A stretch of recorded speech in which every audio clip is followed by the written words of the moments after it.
मेरी नई नई शादी हुई थी। ससुराल में हम 3 लोग थे, मैं, मेरा पति और उसका भाई। मेरे पति एक बिजनेसमैन थे और काम के सिलसिले में अक्सर कई दिनों के लिए शहर से बाहर चले जाते थे। मेरे पति के माँ बाप कुछ साल पहले गुजर गए थे, इसलिए मैंने कुछ ही दिनों में ससुराल के घर की पूरी जिम्मेदारी संभाल ली थी। मेरे देवर की उम्र 17 साल की थी, इसलिए मुझे लगता था कि वो अभी बच्चा है। लेकिन एक दिन सुबह जब मैं उसके लिए चाय लेकर गई तो वो सो रहा था। मैंने उसे जगाया और चाय कप में डालने के लिए थोड़ा सा नीचे झुकी।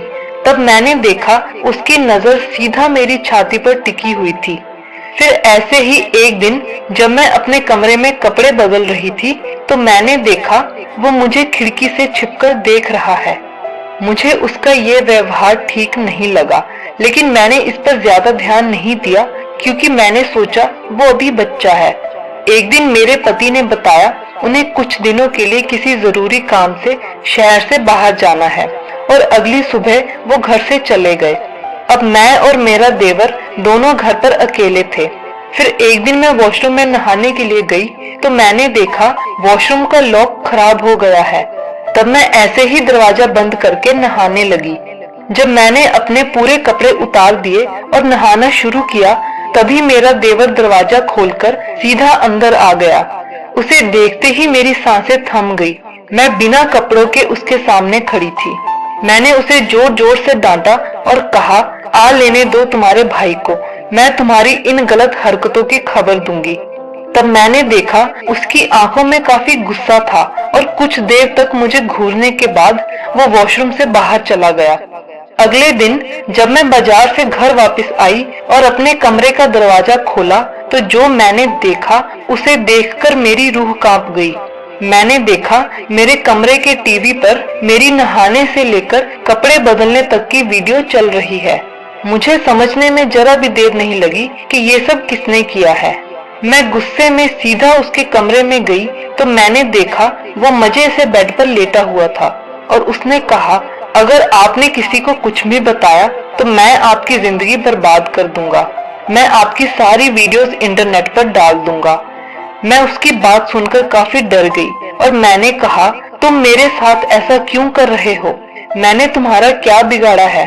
तब उसने हंसते हुए कहा, बस मैं एक बार आपके साथ सोना चाहता हूँ, उसके बाद मैं सारी वीडियोस डिलीट कर दूंगा और कभी इसके बारे में किसी को नहीं बताऊंगा।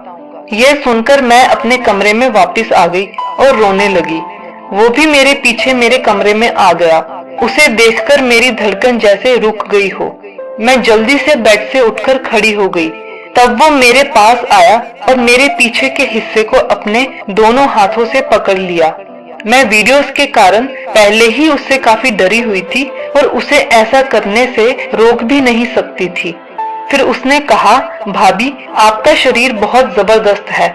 जब मैंने आपकी छाती और पीछे का हिस्सा पहली बार देखा था तो मैं अपने आप पर काबू नहीं रख पा रहा था और उसी दिन से मैंने सोच लिया था कि आपके साथ एक रात तो जरूर बिताऊंगा। मैं रोते हुए उससे मेरे साथ ऐसा ना करने के लिए हाथ जोड़ने लगी, लेकिन उसके दिमाग में तो कुछ और ही चल रहा था। फिर उसने बहुत ही जोर से कसकर मेरे पीछे के हिस्से को पकड़ लिया और मेरी छाती चाटने लगा। डर के मारे मेरी सांसें फूलने लगी। तब उसने मेरे होठों को चूमना शुरू कर दिया और मुझे बेड पर लेटाकर मेरे ऊपर लेट गया। मैं आंखें बंद करके बस रोए जा रही थी। फिर उसने मेरे कपड़े उतारने शुरू कर दिए और कुछ ही पलों में मैं बिल्कुल बिना कपड़ों के उसके सामने थी। फिर उसने अपने भी कपड़े उतार दिए। मैं फिर से उसे उसके बड़े भाई के वास्ते देकर ऐसा ना करने की मिन्नतें करने लगी, मगर उसके सर पर तो गलत काम करने का भूत सवार हो चुका था। उसने मुझे बेड पर उल्टा लेटने के लिए कहा और मैं ना चाहते हुए भी ऐसा करने के लिए मजबूर थी। तभी मुझे एहसास हुआ कि उसने मेरे पीछे के हिस्से को चूमना और चाटना शुरू कर दिया है। कुछ देर तक ऐसा करने के बाद वो इसी तरह से मेरे ऊपर लेट गया और मेरी गर्दन पर काटते हुए उसने अब वो काम करना शुरू कर दिया जिसके लिए वो पागल हुए जा रहा था। मैंने कभी सपने में भी नहीं सोचा था कि जिसे मैं बच्चा समझ रही थी वो मेरे साथ यह सब कर सकता है। फिर वो बिना रुके लगातार मेरी गर्दन और कान पर काटते हुए काफी देर तक अपना काम करता रहा। मैं बस रोते हुए इस सब के खत्म होने का इंतजार कर रही थी। फिर उसने अपना काम खत्म किया और मेरे पास लेट गया। मैंने उससे अपनी वीडियोस डिलीट करने के लिए कहा तो उसने कहा, इतनी भी क्या जल्दी है भाभी जी, अभी तो हमने ये सब शुरू ही किया है।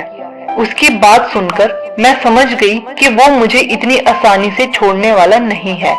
मैं अब ये सब और बर्दाश्त नहीं कर सकती थी और मैंने भी अपने कमरे में पहले ही हिडन कैमरा लगा दिया था ताकि अगर वो जबरदस्ती मेरे साथ गलत काम करे तो वह सब रिकॉर्ड हो जाए। मैंने वीडियो फुटेज निकाली और उसे लेकर सीधा पुलिस के पास पहुंच गई और पूरी सच्चाई बता दी। तब मेरे पति को भी इसके बारे में पता चला और वो मेरे पास आ गए। मैंने उन्हें सब कुछ सच सच बता दिया। मुझे लगा था कि शायद वो मेरी बातों पर यकीन नहीं करेंगे और अपने भाई का साथ देंगे, लेकिन वो बहुत ईमानदार थे और उन्होंने कहा, अगर ये सब कोई मेरी बहन के साथ करता तब मैं उसके लिए इंसाफ चाहता। अगर तुम्हारे साथ हुआ है तो भी मैं सिर्फ इंसाफ ही चाहता हूँ, फिर चाहे गलत करने वाला मेरा सगा भाई ही क्यों ना हो। उसके बाद पुलिस ने मेरे देवर को पकड़ लिया और मैं अपने पति के साथ खुशी खुशी रहने लगी। पति पत्नी एक दूसरे की सबसे बड़ी ताकत होते हैं अगर वह एक दूसरे पर भरोसा करें और एक दूसरे का साथ दें। आपको ये कहानी कैसी लगी कमेंट सेक्शन में जरूर बताएं। ऐसी ही और अच्छी कहानियों के लिए वीडियो को लाइक और चैनल को सब्सक्राइब करना ना भूलें।